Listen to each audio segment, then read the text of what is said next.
हिमाचल प्रदेश में आज लोकतंत्र का सबसे बड़ा पर्व मनाया जा रहा है। आज के चुनाव में देवभूमि हिमाचल प्रदेश के भाग्य का फैसला होगा। राज्य के 55 लाख से अधिक वोटर तय करेंगे कि अगले 5 साल तक हिमाचल प्रदेश में किसकी सरकार होगी। हिमाचल प्रदेश में पिछले 37 साल से ट्रेंड चल रहा है कि वहां पर हर 5 साल में सरकार बदल जाती है। अब देखना है कि हिमाचल प्रदेश के मतदाता इस बार इतिहास दोहराते हैं या इतिहास को बदल देते हैं।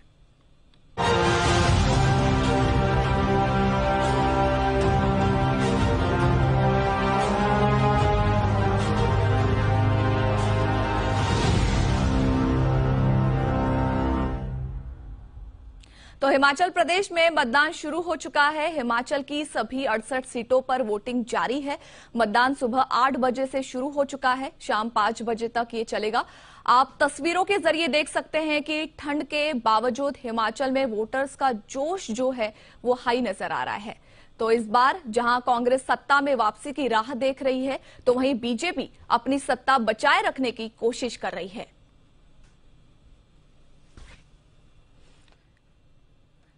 तो इस वक्त हिमाचल प्रदेश के मंडी से हमारे साथ जुड़ रहे हैं हमारे सहयोगी अमित भारद्वाज।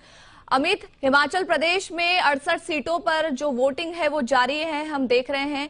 कैसा उत्साह, कैसा जोश दिखाई दे रहा है, और बताइए अब तक कितने प्रतिशत वोट डाले गए हैं?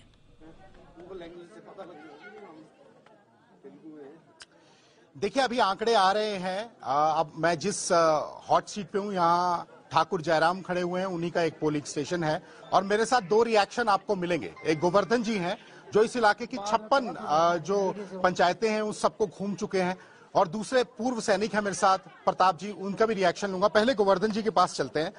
कांग्रेस के पास बड़े मुद्दे हैं, ऐसा बोल रहे हैं। बड़ी ठाट 56 पहले घूमी ना। आप क्या कहेंगे गोवर्धन जी? हाँ जी, क्या कहेंगे आप किसके बारे में? इस बार चुनावों के बारे में? कांग्रेस कह रही है कि हमारे पास ओपीएस का मुद्दा है, महंगाई का मुद्दा है, और हम जो है रोजगार की गारंटियां लेके आ रहे हैं। हमारे पास कोई मुद्दा नहीं है।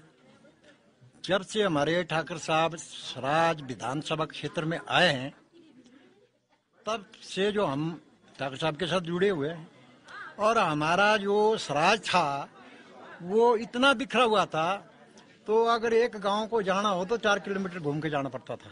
गाड़ियां नहीं थी, घोड़े के रास्ते नहीं थे।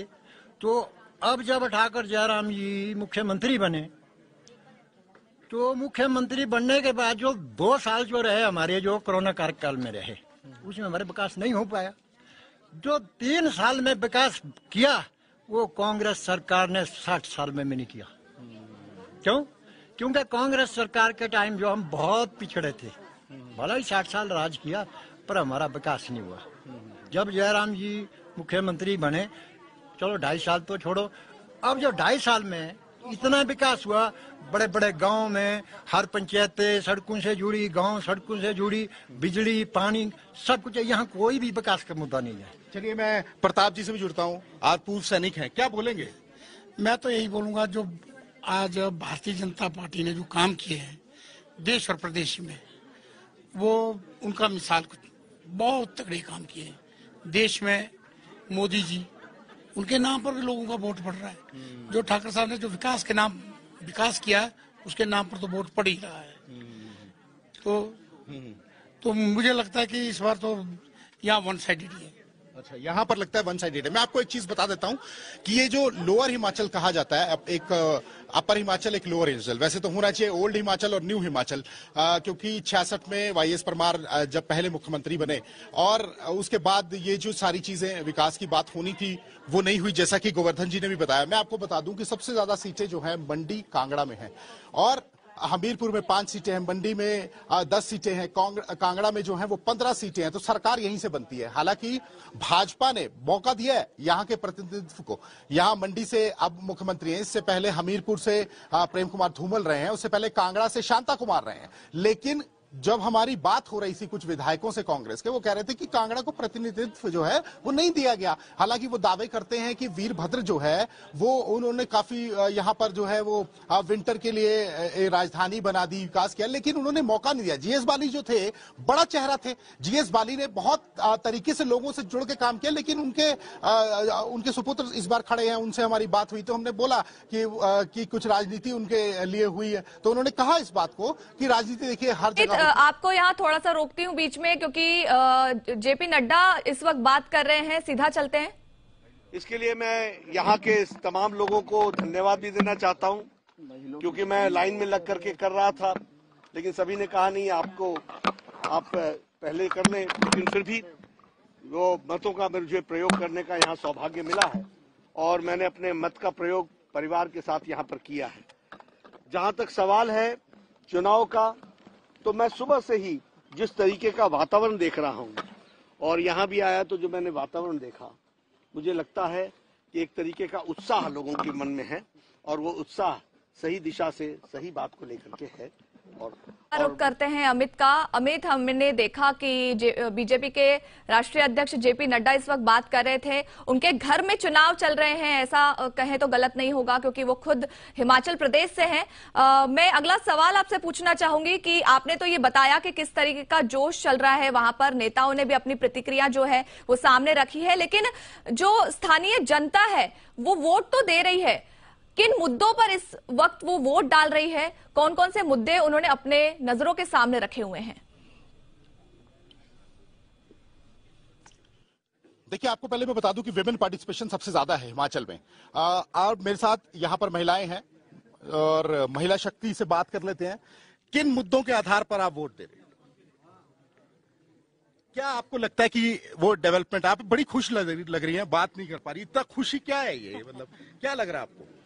इन्होंने महिलाओं के लिए बहुत विकास किया है, महिलाओं के लिए अलग अलग सी योजनाएं शुरू की है ना, और शिक्षा के क्षेत्र में भी। लेकिन एक चीज बताइए ना, कांग्रेस भी तो कह रही है हम 1500 रुपए देंगे। वो ऐसा कुछ नहीं होता, जब तक हमें मुफ्त में कहीं से मिलता रहेगा तो हम लोग कमजोर हो जाते हैं। तो हमें मेहनत से करना चाहिए।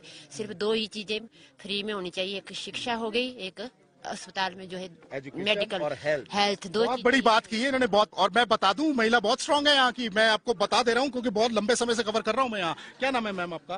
तारा ठाकुर। तारा जी, बताइए किन मुद्दों पर क्या सोच के आपने वोट किया? एक तो यहाँ इस राज्य में विकास अच्छा हुआ और आगे भी होगा। सीएम दोबारा मुख्यमंत्री बनेंगे, हमारी दुआ है कि दोबारा सीएम बने और उन्होंने यहाँ बहुत अच्छा विकास किया, आगे 5 साल में और बहुत अच्छा विकास करेंगे। चलिए, तो और लोगों से बात कर लेंगे। मैम, क्या नाम है आपका? चूड़ाबंती। क्या बोलेंगे आप?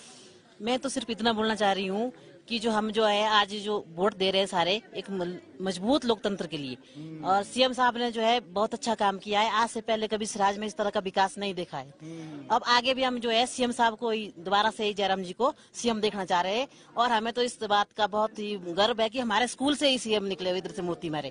तो इससे बढ़कर हमारे लिए क्या सौभाग्य हो सकता है। फिर से शीर्ष पर देखना चाहते हैं और होगा भी यही चीज। बिल्कुल, ये वही स्कूल है जहाँ पोलिंग चल रही है, यहीं से जो है ठाकुर जयराम पढ़े हैं। और एक चीज मैं आपसे पूछना चाहता हूँ, बड़े सारे मुद्दे हैं। वो कह रहे हैं कि अनएम्प्लॉयमेंट बहुत ज्यादा है प्रदेश में, वो लेकर महंगाई लेकर बात करें, क्योंकि महंगाई का तो आपको ज्यादा पता होगा क्योंकि आप किचन की सरकार है। ठीक है, तो आप बताइए कि कैसा जो कांग्रेस के मुद्दे हैं, ओपीएस की बात कर रहे हैं, वो महंगाई की बात कर रहे हैं, वो लोग अनएम्प्लॉयमेंट की बात कर रहे हैं, तो क्या मुद्दे नहीं है? मुद्दे तो है। महंगाई तो वो तो बोलते हैं महंगाई तो हर साल बढ़ेगी ही बढ़ेगी, है ना। जब विकास होगा, जब अब रोज है लोग काम करते तो उनको दिहाड़ियाँ भी बढ़ी है तो महंगाई भी बढ़ेगी। और रही बात है अनएम्प्लॉयमेंट की, तो वो धीरे धीरे होगा भी। 5 साल इनका कार्यकाल था, इसमें से 2 साल तो उनकी कोरोना में ही चला गई, और जितना इनसे हो सकता था उतना उन्होंने विकास किया।